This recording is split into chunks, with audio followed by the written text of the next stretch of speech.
जी नमस्कार दोस्तों, आप सभी का हमारे YouTube चैनल पर हार्दिक स्वागत है। हम लोग पढ़ रहे हैं आनुवांशिकताएं जैव विकास। लेसन अपना कंप्लीट हो चुका है। जो राजस्थान बोर्ड की बोर्ड एग्जाम 2024 की दृष्टि से यदि देखें तो इसमें अपना लेसन का 60% भाग कट कर दिया गया, अपना 40% ही भाग है इसके अंदर। जो मानव में लिंग निर्धारण है वहीं तक अपना लेसन आएगा। लेसन अपना कंप्लीट हो चुका है। अब हम लोग अभ्यास के क्वेश्चन आंसर की बात करते हैं। अभ्यास के क्वेश्चन आंसर आपके 4 दिए हुए हैं। जो आपकी नई वाली बुक है 2024 बोर्ड एग्जाम पैटर्न के अनुसार आपके 4 क्वेश्चन हैं, जिसमें आपका क्वेश्चन नंबर फर्स्ट आपके सामने देखो। क्वेश्चन काफी बड़े हैं लेकिन काफी इजी है। क्वेश्चन को आप ध्यान से पढ़ो। क्वेश्चन नंबर आपका 1 क्या दिया हुआ है आपके सामने है। क्वेश्चन नंबर एक दिया हुआ है कि मेंडल जिसे आप जानते हैं, जिसे आनुवांशिकी क्या कहते हैं, जनक कहते हैं। तो मेंडल के एक प्रयोग में, ध्यान से सुन लेना प्रश्न को। मेंडल के एक प्रयोग में लंबे मटर के पौधे जिनके बैंगनी पुष्प है, देखो पादप है आपके लंबे पादप हैं और उनमें पुष्प कौन से हैं, बैंगनी कलर के, का संकरण किससे करवाते हैं, बोने पौधे जिनके पुष्प किस कलर के हैं, सफेद। लंबे पादप हैं, मटर के लंबे पादप है उनमें तो बैंगनी रंग के पुष्प है, ठीक है, प्रभावी लक्षण है। और बोने पादप है उनमें जो आपके प्रभावी लक्षण है, सफेद रंग है पुष्प है, उसमें संकरण करवाते हैं। इनकी संतति में सभी पौधे में पुष्प आपके किस रंग के होते हैं। जो हम संकरण कराने के बाद जो आपके जो नए पुष्प बनते हैं जनन की प्रक्रिया के द्वारा, उसमें जो आप पुष्प का रंग होता है वो किस प्रकार का हो जाता है, बैंगनी रंग हो जाता है।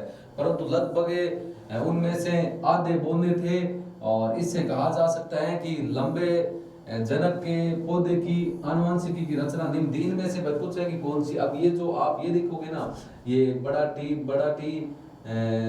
बड़ा डब्लू, इसका मतलब क्या होता है, आपका जो टी दे रखा है ये पेड़ के लिए, अपना मटर के पादप के लिए दे रखा है। वॉयलेट रंग के लिए दे रखा है अपना, कि वॉयलेट यानी बैंगनी हो गया और व्हाइट यानी सफेद हो गया, दोनों डब्लू दे रखा है। तो ये पहली वाली स्टेप नहीं होगी, इसमें तो आपकी सारी चीज समान होती है, समान नहीं है। या दूसरी वाली स्टेप, ये देखो दोनों मैंने सेम ही लिख दिए। दूसरे वाले में अपने को इस प्रकार की स्टेप बनानी है। आंसर आपका ये बना देता हूँ, जैसे दूसरी वाली है, मैंने तो ऑप्शन दोनों सेम कर दिया है। ये वाला हो जाएगा छोटा टी, सॉरी हो जाएगा इसके अंदर आपका छोटा टी छोटा डब्लू। ये भी नहीं हो सकता। पहली वाली स्टेप भी आपकी नहीं हो सकती, दूसरी वाली भी आपकी नहीं हो सकती, तीसरी वाली हो सकती है। ये क्यों नहीं होगी, क्यों, देखो आपके लंबे पादप और बोने पादप का हमने संकरण करवाया, तो आपके किस रंग के सभी पुष्प होते हैं, वो किस रंग के होते हैं, बैंगनी रंग के। तो सारे दोनों बड़े डब्लू दे रखे हैं, दोनों बड़े डब्लू दे रखे हैं। इसका मतलब पादप छोटे हो सकते हैं लेकिन आपके पुष्प कौन से हैं, बैंगनी रंग के। तो आपका इसमें सी ऑप्शन राइट होगा, डी आपका नहीं हो सकता। ठीक है, पहले में आपका ऑप्शन क्वेश्चन है वो किस प्रकार होगा, यदि आपको मेंडल का नियम आता है तो उसके अनुसार आप इसको हल कर सकते हो। तो आपका पहले में सी ऑप्शन सही होगा। ऑप्शन क्वेश्चन आपका एक ही दिया हुआ है। क्वेश्चन नंबर 2 देखो ध्यान से पढ़ो। क्वेश्चन नंबर 2 क्या दिया हुआ है, पहले क्वेश्चन को पढ़ते हैं। क्वेश्चन क्या दिया हुआ है, क्वेश्चन आपसे पूछ रहा है कि एक अध्ययन से पता चला है कि कोई अध्ययन किया है, कोई चीज पढ़ी है तो पता चला है किस बात का, कि हल्के रंग की आंखों वाले बच्चों के जनक। अब जिन बच्चों की आंखें थोड़े कलर दे रखे, हल्का कलर है भाई, हल्के रंग की आंखों वाले बच्चों के जनक मतलब उनके माता पिता हो गए। जनक के माता पिता की आंखें हल्के रंग की होती है भाई। इसमें उन्होंने बोला है कि एक अध्ययन करने पर पता चला है कि जिस बच्चे की आंखों का रंग हल्का होता है उनके जनक मतलब उनके माता पिता की आंखों का रंग भी हल्का होता है। इसके आधार पर हम कह सकते हैं, क्या कह सकते हैं, कि आंखों के हल्के रंग का लक्षण प्रभावी है अथवा अप्रभावी। आपसे पूछ रहा है कि आंखों का जो हल्का रंग है उनका लक्षण है वो प्रभावी है अप्रभावी है। अपने उत्तर की व्याख्या करनी है। अब क्वेश्चन आपका क्या है, क्वेश्चन अपना ध्यान से सुन लो। क्वेश्चन आपसे ये पूछा है कि कोई बच्चा है, उस बच्चे की आंखों का रंग हल्का है। हल्का क्यों है, उनके माता पिता का रंग भी अपना हल्का है। तो आपको ये बताना है आंखों के रंगों को देख कर बताना है कि उनके जो आंखों का रंग है वो उनके लक्षण है वो प्रभावी है या अप्रभावी है। अपने उत्तर की अपने को व्याख्या करनी है। तो आपका देखो उत्तर क्या है, एकदम सरल तरीके से मैंने इसको उत्तर दिया। आप उत्तर को देखो ध्यान से। आपका जो आंसर है, आंसर किस प्रकार दिया मैंने, देखो सभी बच्चों में अपने माता पिता के लक्षण प्रकट होते हैं। अब आप खुद को पता है कि लगभग जो जितने भी बच्चे होते हैं उनमें जो लक्षण होते हैं अपने माता पिता से कुछ ना कुछ लक्षण तो मिलते ही हैं, लक्षण प्रकट होते हैं। माता पिता से हल्के रंग की आंखों का बच्चों में आ जाना सेहत स्वाभाविक है क्योंकि आनुवंशिक लक्षण है। और इस अवस्था में तो आंखों के हल्के रंग का लक्षण प्रभावी है, परंतु हर बच्चे की अवस्था में प्रभावी नहीं कह सकते, ये अप्रभावी हो सकता है। मतलब कुछ कंडीशन ऐसे हो जाती है कि जिन माता पिता के आंखों का रंग हल्का होता है लेकिन बच्चों के आंखों का रंग हल्का नहीं हो सकता, उस कंडीशन में वो लक्षण आपका ए प्रभावी होगा। ये दोनों कंडीशन हो सकती है। अभी इसमें आपको ये पूछा है जनक पीढ़ी और संतति पीढ़ी दोनों का आंखों का कलर यदि सेम है तो लक्षण आपका प्रभावी है। लेकिन कुछ कंडीशन ऐसी हो जाती है आनुवंशिकता में कारण है, बच्चे की जो आंखों का जो रंग होता है वो गहरा हो जाता है, हल्का नहीं रहता है, तो उस स्थिति में आपका लक्षण हमेशा ध्यान रखना ए प्रभावी हो। हम इसे कन्फर्म नहीं कह सकते। क्यों नहीं कह सकते? क्योंकि यदि आपका इसमें भाई बच्चों में माता पिता में जो आंखों का रंग हल्का है वही बच्चों में होना वो तो एक सहज स्वाभाविक है क्योंकि आनुवंशिकता के कारण। लेकिन इस अवस्था में आंखों का हल्के रंग का लक्षण है ना वो प्रभावी है, वो तो बात प्रकट है। लेकिन यदि इसे हर बच्चे की अवस्था में प्रभावी नहीं कह सकते, क्योंकि यदि प्रभावी नहीं होता है उस स्थिति में आपका वो लक्षण आपका कौन सा होता है? ए प्रभावी हो सकता है। प्रभावी भी हो सकता है लेकिन साथ में ए प्रभावी हो सकता है। लेकिन कुछ बच्चों में उस प्रकार आंखों का रंग यदि हल्का नहीं होगा तो उस स्थिति में आपका वो लक्षण कौन से होंगे? ए प्रभावी होंगे। ध्यान रखना, ए प्रभावी हो सकता है साथ में, हम कन्फर्म नहीं बता सकते इस बात को। क्वेश्चन नंबर 3 क्या दे रखे हैं? क्वेश्चन नंबर 3 अपना दिया हुआ है, आपको बताना है कि कुत्ते की खाल, अपने को खाल से मतलब है त्वचा से, कुत्ते की खाल का प्रभावी रंग ज्ञात करने के उद्देश्य से एक प्रोजेक्ट बनाइए। अब हमें एक कुत्ते की खाल ज्ञात करने के लिए एक प्रोजेक्ट बनाना है। प्रोजेक्ट वही मेंडल का ही नियम, यदि आपको आता है तो हम प्रोजेक्ट तैयार कर देंगे। आपके सामने दिया भी है, मैं आपको हल करके भी बता देता हूँ। पहले इसकी भाषा देख लो, भाषा क्या दी हुई है आपकी, भाषा देख लो एकदम सरल सी। ये आपका क्वेश्चन आपके सामने हो गए। आंसर क्या दिया? आंसर ये दिया हुआ है कि ध्यान सुन लो कि काले रंग का नर लिया हमने, काले रंग का कुत्ता लिया, उसमें कुत्ते नर कुत्ता है उसका रंग काला है, और सफेद रंग की मादा है जो उसमें आपकी एक नर हो गया, नर का रंग काला हो गया, मादा का रंग कैसा हो गया? सफेद हो गया, ठीक है। और के संयोग से उत्पन्न यदि सारे पिल्ले, मतलब पिल्लों किनको बोलते हैं? कुत्ते के बच्चे को पिल्ले बोलते हैं, काले रंग के हो तो कुत्ते की खाल का प्रभावी रंग कौन सा होगा? काला होगा। तो बात क्या हो रही है? बात ये हो रही है कि भाई कुत्ते जो नर कुत्ता है उसका रंग दे रखा है अपना काला, ठीक है, और जो मादा कुत्ता दे रखे उनका रंग कैसे दे रखा है? सफेद। जब दोनों के मध्य संयोग होता है, निषेचन की प्रक्रिया होती है, जो उनके जो संतान पैदा होती है, पिल्ले पैदा होते हैं, यदि उनका रंग काला है तो आपको हम बता सकते हैं आपका प्रभावी लक्षण कैसा होगा? काला होगा। और इसमें प्रभावी रंग आपका कौन सा होगा? काला होगा। लेकिन अब क्या होती है कि देखो, यदि 3 कुत्ते आपके काले हो, 3 कुत्ते क्या आपका काला, और एक कुत्ता यदि आपका सफेद हो जाए, उनमें से सफेद हो जाए, तो ये प्रकट करता है कि सफेद आपका सफेद रंग है वो आपका कौन सा होगा? प्रभावी होगा। 3 रंग तो काला रंग भी प्रभावी है, लेकिन इसके साथ में एक सफेद रंग है वो भी प्रभावी है। वो इस प्रकार की कंडीशन कैसे होती है वो मेंडल का नियम हम लोग देख लेते हैं। देखो हम लोग ये आप यहाँ से स्टेप करता हूँ, 2 स्टेप होगी इसमें आपकी, मैं समझा देता हूँ। देखो आपका ये देखा भाई, हम लोग ये बी ले रखा है, इसके अंदर बी ले रखा है, मतलब ये ब्लैक कुत्ते का रंग के अनुसार ब्लैक कलर लिया है, और इस साइड में हमने व्हाइट, जो आपकी मादा कुत्ता है उसका कलर कैसा है? व्हाइट है। हम यहाँ पर हमने ले लिया डब्लू, ठीक है।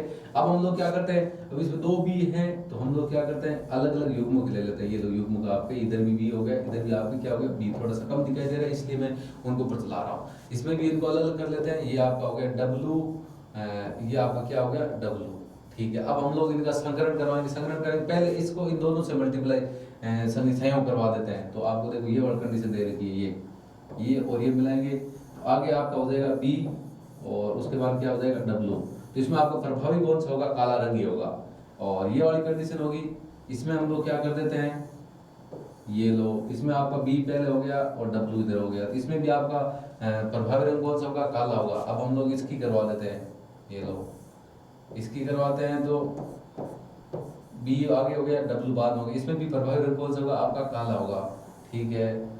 और इसकी करवा देते हैं, इसकी करवाते हैं अपना बी आगे हो गया, डब्लू बाद में। ये वाली जो पहली वाली स्टेप है ना, इस पहली स्टेप में आपके सभी जो कुत्तों का रंग होगा वो काला होगा, तो इसका मतलब आपका प्रभावी रंग काला ही हो सकता है।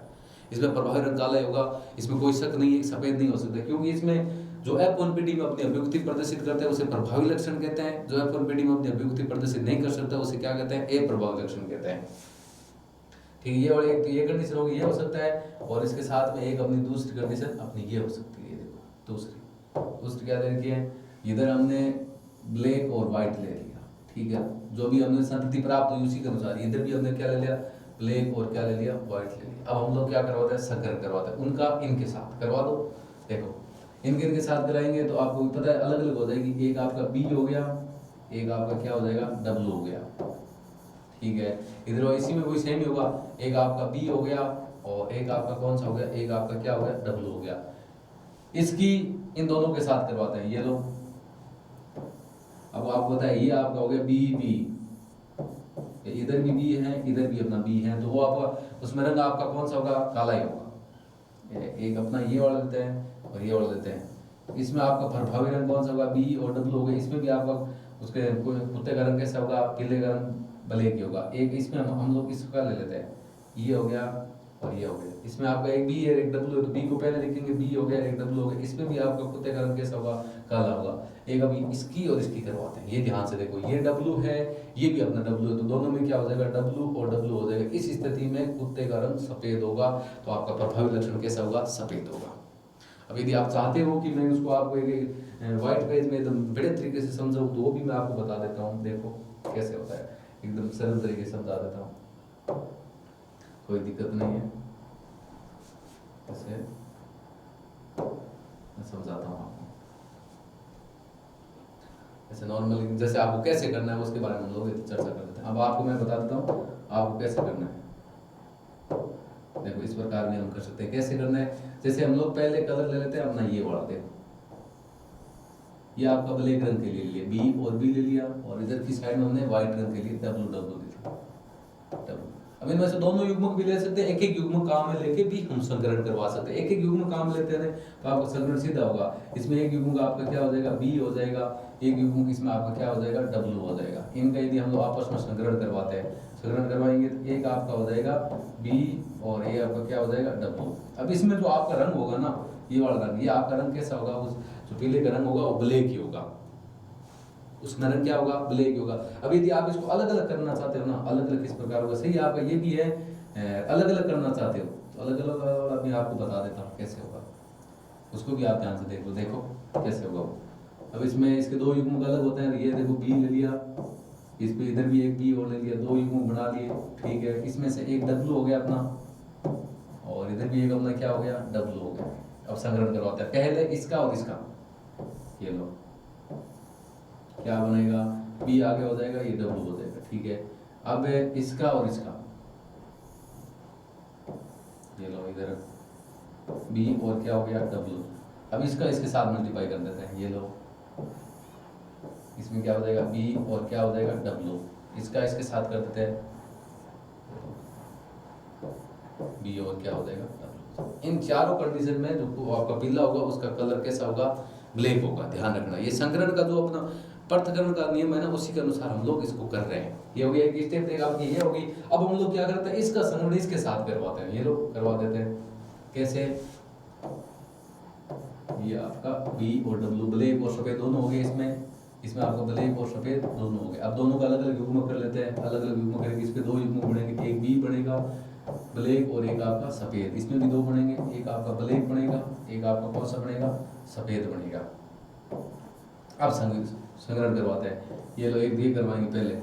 इसमें आपको पता है ये भी बी है, ये भी अपना बी है, ये आपका ब्लैक रंग का होगा, ठीक है। इसका और इसका करवाते हैं तो हो जाएगा आपका एक तो बी हो जाएगा, एक आपका डब्लू होगा। ये भी इसमें भी उस प्रभावी रंग कैसा होगा, ब्लैक होगा। इसका और इसका करवाते हैं तो इसमें आपका एक बी हो गया, एक डब्लू हो गया, बी आगे लिखेंगे, ये आपका डब्लू हो गया। इसमें भी कैसा होगा, एक ब्लैक रंग होगा। इसमें आप देखो ये डब्लू है, ये भी डब्लू है, तो इस स्थिति में आपका वो तीन कुत्तों का रंग तो काला होगा, जबकि ये वाला जो कलर होगा वो आपका कैसा होगा, सफेद। ये सफेद होगा, ये आपका कैसा होगा, ये काला रंग होगा। इसमें भी आपका कौन सा रंग होगा, उत्पन्न संतति काला होगा, इसमें भी आपका कौन सा होगा, काला होगा। तो पीछे आ रखी है आपकी ये वाली कंडीशन। इसमें चारों का कलर कैसा होगा, इसका भी काला रहेगा, इसमें आपका प्रभावी रंग, इसमें भी आपका काला रहेगा, इसमें भी आपका रंग कौन सा रहेगा, काला, इसमें भी आपका कौन सा रहेगा, काला रंग रहेगा। क्योंकि ये हमने लिया है वो काले रंग के लिए, काले रंग के लिए लिया है, और ये आपका किस रंग के लिए है, सफेद रंग के लिए। ये आपका सफेद रंग के लिए, ठीक है। ये आप किस रंग के लिए है, सफेद। पहली स्टेप आपकी ये होगी, देख लो ध्यान से, और दूसरी स्टेप आपकी ये हो गई। इसमें एक कंडीशन होती है, तीन पिल्लों का कलर तो आपका हो जाएगा काला, एक आपका कैसे हो जाएगा, सफेद। मेंडल का नियम जिसको आता है, पीछे मैंने करवा रखा है पृथक्करण का नियम, वो यदि आता है तो आप इसको आसानी से कर सकते हो, ठीक है। आगे देखो क्वेश्चन, अगला क्वेश्चन नंबर 4 की बात करते हैं। ये लो क्वेश्चन नंबर 4 पहले पढ़ दो ध्यान से, क्वेश्चन क्या दिया हुआ है। उसके साथ में आपका आंसर भी दे रखा है, इतना ही है, एकदम सरल सा क्वेश्चन है और सरल सा अपना आंसर है। क्वेश्चन पढ़ो ध्यान से, आपका क्वेश्चन क्या दिया हुआ है देख लो। क्वेश्चन दिया हुआ है आपका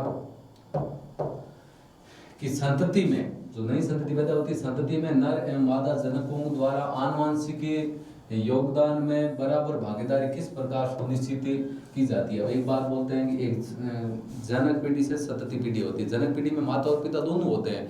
उनमें ऐसे पूछा है कि आनुवंशिक लक्षणों में क्या दोनों की भागीदारी समान होती है, कि वो आपको किस प्रकार सुनिश्चित होती है, वो बात आपको समझा रहे हैं कि माता और पिता बोले नर और मादा दोनों की आनुवंशिकता में समान भागीदारी होती है, सुनिश्चित होती है, उस चीज को आपको बताना है। क्या क्वेश्चन क्या है कि संतति में नर एवं मादा जनकों द्वारा आनुवंशिक योगदान में बराबर की भागीदारी किस प्रकार सुनिश्चित की जाती है। दोनों की भागीदारी क्या बराबर होती है कि दोनों की भागीदारी बराबर सुनिश्चित होती है, वो बात आपको बतानी है। तो देखो इसमें अब आंसर क्या दे रखा है, पहले दे रखा है लैंगिक प्रजनन। लैंगिक प्रजनन का मतलब होता है जिसके अंदर नर और मादा दोनों युग्मक भाग लेते हैं।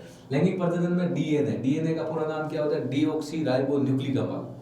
लैंगिक प्रजनन में डीएनए के 2 गुणसूत्र, कितने गुणसूत्र, 2 गुणसूत्र, ठीक है, संतान को मिलते हैं। लैंगिक प्रजनन में डीएनए के 2 गुणसूत्र संतान को मिलते हैं, 2 में से जिसमें से एक नर का होता है। भाई डीएनए के 2 गुणसूत्र मिलते हैं किसको, लैंगिक प्रजनन में संतति को 2 गुणसूत्र मिलते हैं जिनमें से एक तो नर का होता है, एक अपना किसका होता है, मादा का होता है।